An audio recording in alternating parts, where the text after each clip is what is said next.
Again, I'm a six-year PhD candidate in the neuroscience graduate group. And so we're here for the virtual interview 101 series, and we are today with Dr. Joshua Gold, professor of neuroscience, co-director of the Computational Neuroscience Initiative, and chair of the neuroscience graduate group. So, hi, Josh, thanks for being with us. Hi, Vanessa. Thanks so much for inviting me. Yeah, and so to get us started, can you tell us, or can you describe generally what an interview weekend entails? And so I know that this is institution specific and program Mhm. specific, but generally, what does it entail? Yeah, of course. The first thing I think to note is that the overall goal of these interview weekends really has two parts. One is for us to get to know the candidate, but also to make sure that the candidate gets to know us. So really the components of what we think of as a good interview weekend involve communication in both directions. And so, of course, a part of it are the interviews, which I think is the part that students get nervous about, Hmm. though they shouldn't be, and we can talk about that a little bit too. Right. That's those are the one-on-one conversations where we're certainly trying to find out about them. But also, those are an opportunity for the students to ask about us. And then, in addition to the interviews, it's really a lot of activities that really are designed for this sort of two-way communication. And so, for us, a huge part of it, and a challenge, obviously, in these days when everything is virtual, is making sure that there are meaningful interactions on multiple levels. And, that can take lots of different forms, but really what it means is just lots of opportunities for the candidates to find the people, whether they're students or faculty or postdocs or staff, to have conversations that allow them to express themselves and learn about the institute. And so, whether that's in a social setting or in the interview setting or other kind of scheduled events that we have, that's the overall goal. Yeah, that's great. And so, do you have advice for students on how to navigate like a multi-day interview weekend, right? So, I think that having interviews over multiple days, it's exhausting, but also nerve-wracking for the students. And so, if you have some advice for them. Yeah, no, absolutely. It is, and knowing that it's going to be exhausting and nerve wracking is probably a first step, so that you're not Mhm. surprised by that. Um, I think the obvious things for something like that, knowing your schedule in advance and sort of figuring out where and how you're going to take breaks, Mhm. and not being shy about asking, when would be a good time for me to be able to, just take 15 minutes by myself or something like that, because those are going to be important there. Right. Um, Another point that maybe is hard to appreciate when you're in the middle of stress of getting ready for it, but I really do think is important, is enjoy it. Like, Yeah. from our end, like, it really is true that one of the most fun parts of my job are these interview weekends, because all the recruits and the students are fantastic, and it's so much fun to hear all the great things that they're doing. I mean, we'd love to hear that. And so, I hope that students can come in and feel proud of what they've done and be excited about it, and really enjoy those kinds of interactions. Yeah. Um, well, yeah, I mean, me being on one side of it, right, being when I was interviewing and then now being part of trying to recruit students, yeah, the interview weekend is a lot of fun and getting to know Yeah. everyone.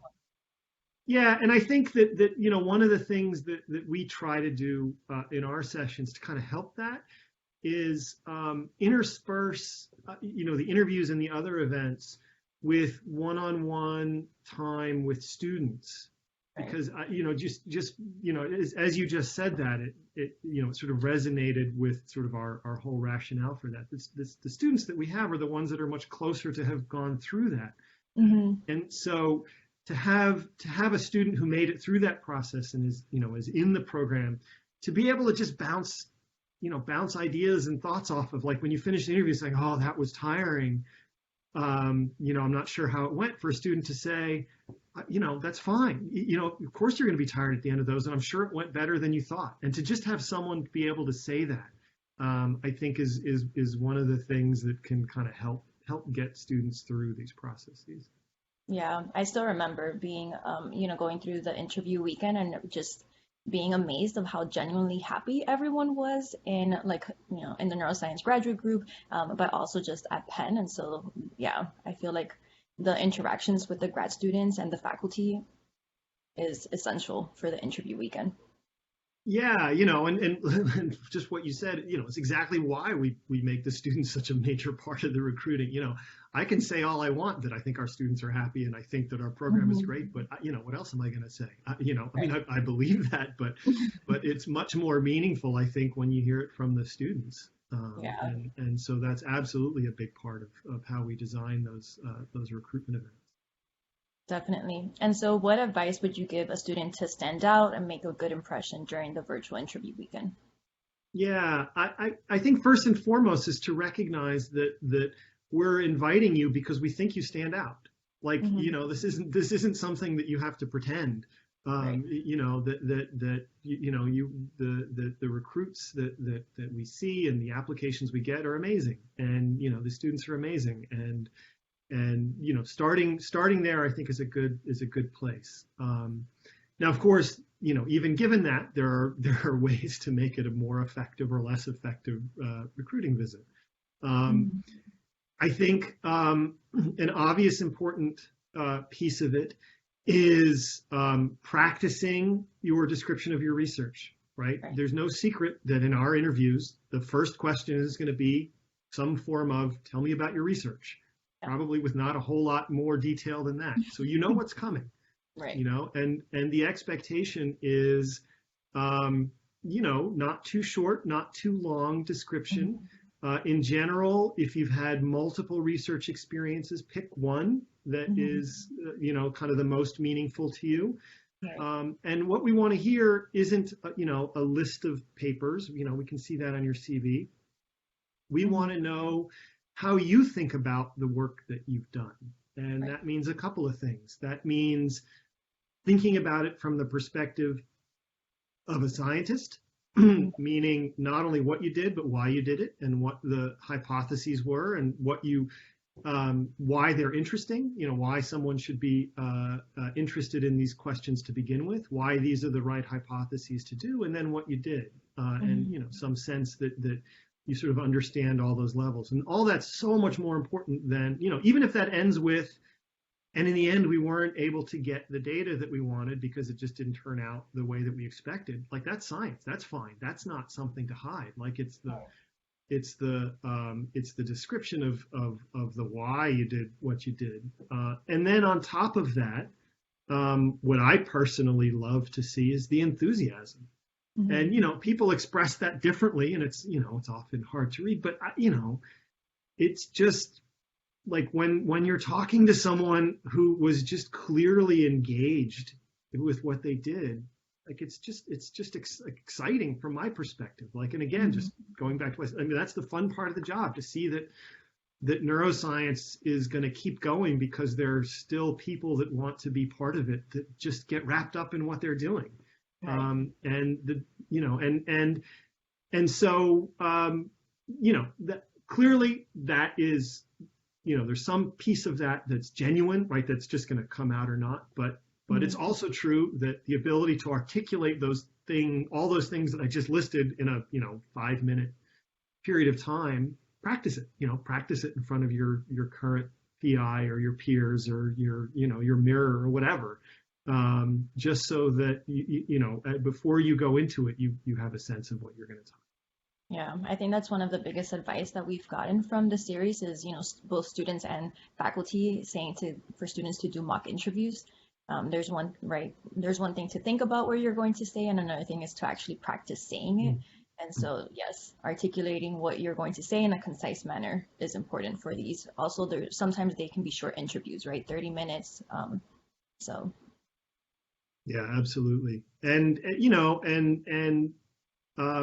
coming up with the right sort of pacing for yourself is good, and the crutches, so to speak. Like, mhm. I don't propose taking out a whole poster and going through all the pieces, but if if there's like one little figure that you want to draw, and you either have it drawn on a piece of paper or you expect to have a whiteboard, and sort of that becomes the anchor point of what you can talk about because it makes it Hmm. easier, that's a great thing to do. Yeah. Especially now with the virtual setting. I mean, I don't know if people have been using like the whiteboard features of, I guess that's all things that can be used now as well. Yeah, I had at least one of my interviewees in this last session use the whiteboard. It was very effective, and it was clearly something that the person had practiced because it was a very sort of clear, concise drawing that became sort of the centerpiece of the description that happened after that, which I thought was very effective. That's great. And so what advice would you have for students then for after the interview weekend? And so some students, have questions, or should they send follow-up emails to faculty and grad students? What would you recommend for students to do? Yeah, it's a good question, and there's no simple answer. Like, Mhm. don't feel like you're obligated to send thank you notes to everyone that you talk to, right? Mhm. Um, but also don't be afraid to reach out, And so it's somewhere in the middle, and where it falls, I think, has a lot to do with number one, what more you feel like you need to learn.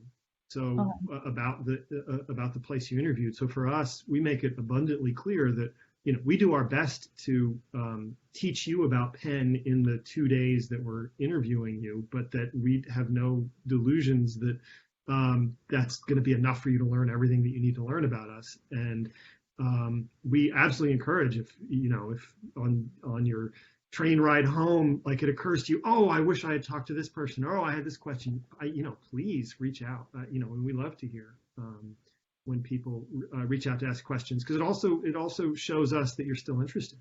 Right. um, and that's a factor that we consider quite a bit as well. Yeah. And I think also with multiple interviews as students go through the process, different questions come up that maybe they didn't ask in their first interview. And so I think that's a good idea to jot them down and see, you know, if you can go back and ask those questions. Yeah, right. And as one sort of related point, and the idea of sort of how different things are now with the virtual interviews. We just had this discussion last week that we had our first interview, our first recruit visits, I guess about 2 weeks ago now. Um, and there was a couple of events that some of the students weren't able to make for various scheduling reasons, and so we're just going to invite them to the events that we're having in the second weekend.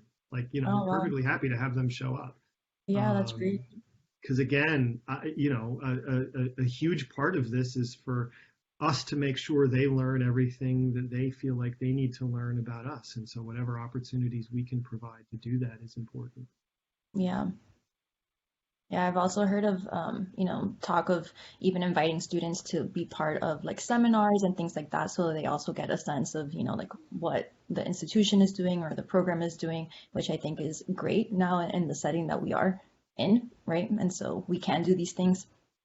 Yeah, exactly. And we're aiming to do all of those things leading up to the decision time and beyond, just Right. that our incoming class hopefully will already feel a sense of community with Penn because they'll already have been involved in some of our activities.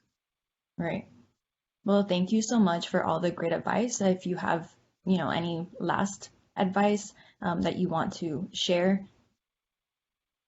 Yeah, I mean, just reiterating the thing that I started with, which is that it's so exciting for us to have such great students apply, and hopefully that even in amidst the stress and anxiety of interviews and choosing a grad program, I always remind students to make sure that they step back and feel a sense of satisfaction of how hard they've worked to get to that point, and Yeah. the interview process is just a way for you to communicate your enthusiasm for all the things that you've done already and all the things that you want to do, and we love to hear those things. And so, the more that freely those ideas can communicate, I think that the better the recruitment weekends are going to go for everyone. Yeah, I think those are important points to remember of all the work that the students have done to get to this point. That's great. Yeah. Well, thank you so much. And yeah, thank you for giving all of that advice. Thank you. Ready.